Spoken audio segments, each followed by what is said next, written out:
All right, so as always, after elections, I tell you the 5 things that I want you to think about or that I think we've learnt out of the Queensland election. Let's go through them here. Number 1, people made their mind up very early. The election campaign did not change people's opinion.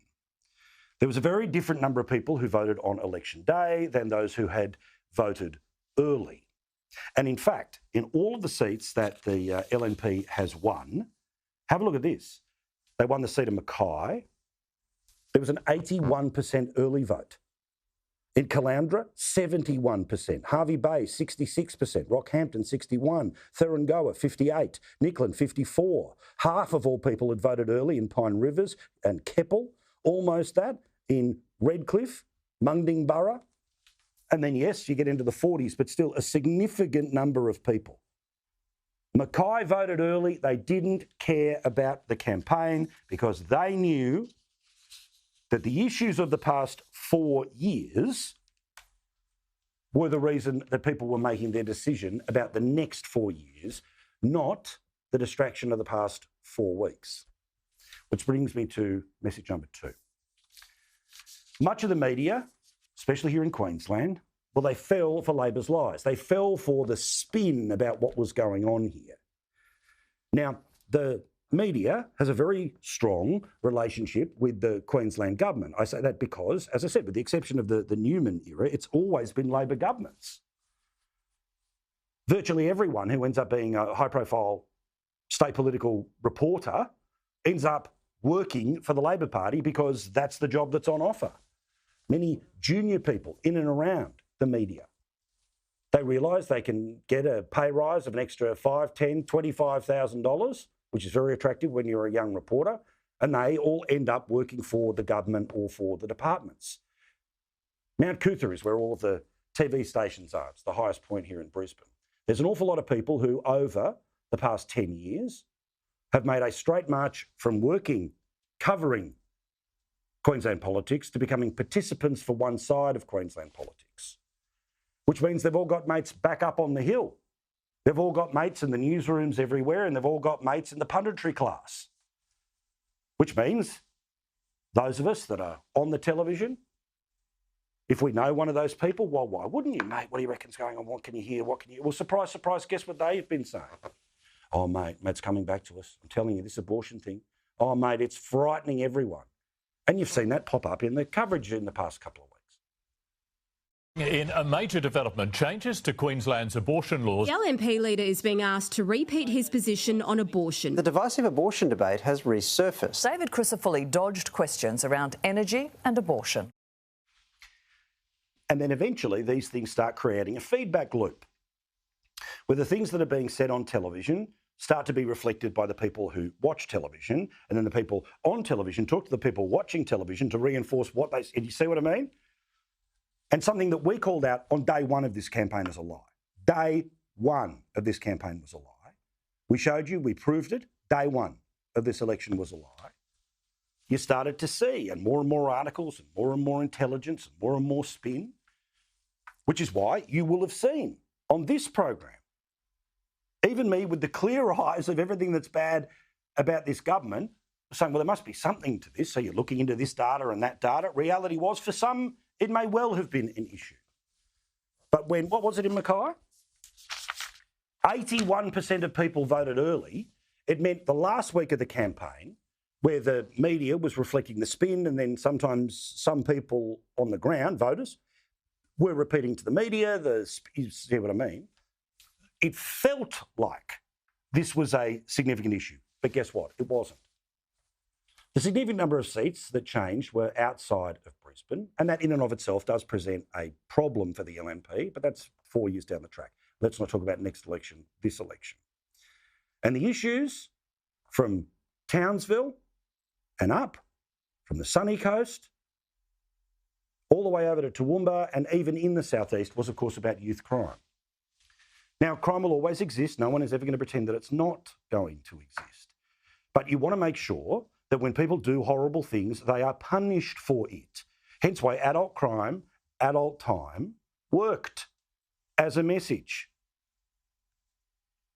People are sick of stories that they have seen over 4 years. In fact, they've seen them over 8 years. In fact, I think they've seen them for the entirety of this government,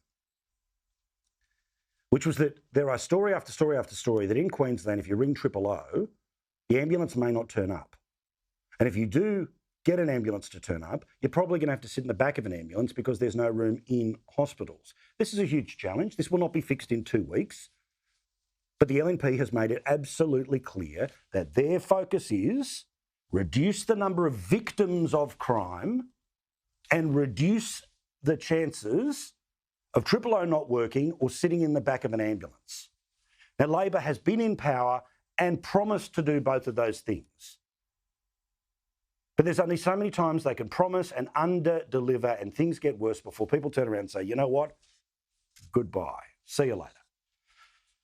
And then their last-minute change to Stephen Miles, that was so energising for the Labor Party campaign. Well, mate, he was in the sidecar when Anastasia Palaszczuk spun and told lies and did everything that she did to drive this joint into the ground.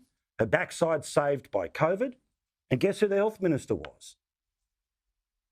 So in the end, Queenslanders saw what they saw. They saw it for a long time out. They voted early.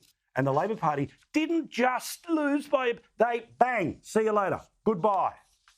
A majority, a clear majority, will now be in place for the LNP. Number 3, focus beat theatrics. David Miles, that's a friend of mine. Hello, David. Stephen Miles and David Crucifulli. They had 2 very different styles. Miles, buddy with all the journos, and I'm on a jet ski and give them fresh pictures, because if I give them fresh pictures, and you get the people who work for you, who used to work for them, they run it, and you look look at me, I'm having so much fun. David Crucifulli, press conference. And when he did the press conference, he would have an example of what the policy was. Queenslanders, as we can see out of this election, they could not care less if the desperate Premier was on the back of a jet ski firing a money cannon at people. They saw in David Crucifulli and the LNP campaign a fresh start for Queensland. Excellently done. And there would have been maximum pressure on them in the past couple of weeks to change, to panic. They didn't. And that did cause some problems, like the abortion issue, which was garbage from the start, because they stuck to the line that they had, was interpreted by the media as an evasiveness. So then the issue became some sort of insight into the potential Premier's character as being evasive. What Queenslanders saw by how they voted was that they knew the thing was a lie, and their actual priorities, well, they matched up with the people who they've hired to be government for the next 4 years. Congratulations to David Crucifulli about how he campaigned, about how he did not fall for the theatrics and the lies of the other one.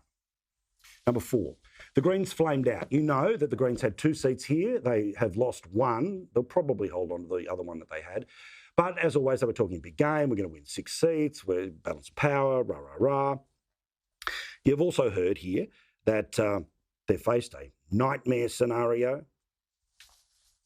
Well, the Greens vote in certain seats did go down. In other seats, it did go up. The statewide number I'll get to in a second. But I'll give you the tip. The reason they lost one of these seats is because the LNP reversed a stupid decision they made at the last election, which was to deny the Labor Party seats so they gave preferences to the Greens. The Liberal Party preferences, not there. Guess what happened to the Greens? Their true support evaporated and they weren't able to hold on to one of their seats. 5th and final thing worth mentioning here, as I know I'm talking a lot about the Queensland election, I'm going to. A lot of people watching us on free-to-air, particularly in regional Queensland, not to mention everyone watching us right now, Foxtel, Flash, and in all the other ways that you can watch us, Samsung, LG, all the different ways that people watch this program. The minor party situation. Now, this basically was a transfer of vote from the LNP to the Labor Party. But if you have a look, the Greens vote, they may well have lost a seat, but they remain the same, okay, at about 9.5%. So all of this, they collapsed. No, the LNP preferences that got them elected didn't get there. And some of their vote was actually up in some suburban seats. So let's not pretend the Greens are dead, as much as you and I would both like it to be the case. One Nation held the line, but sadly haven't been able to get a seat. Congratulations to James Ashby for the way that he ran in Keppel, and Pauline Hanson for holding on to those numbers. There's no upper house, which means these minor party votes don't get transferred into seats in an upper house. KAP, basically the same. Independents down. Family First, that 1.7%, also equalled preferences, which helped the LNP. Legalised cannabis. Now, this statewide number at 1.5, you're going to think, Paul, what are you talking about here? They only ran in a dozen or so seats, and in some of those seats, they got like 8% of the vote. In fact, in the competition for the last Senate spot after the last federal election, the fight was between One Nation and legalised cannabis. Now, I'm not speaking up for pot smokers here. I'm not one, right? But this is a little political movement that I think people who may think that the Greens are too wild on social issues, that some of those Green voters, dare I say, to the right of the left of the party, you get my point, they're going to move to legalised cannabis, all right? Legalised cannabis has got people elected in the Victorian, New South Wales and Western Australian parliaments. I think they're going to crack a Senate seat somewhere at the next election.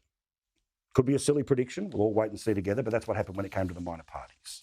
All right, that's the 5 things we're talking about out of the Queensland election.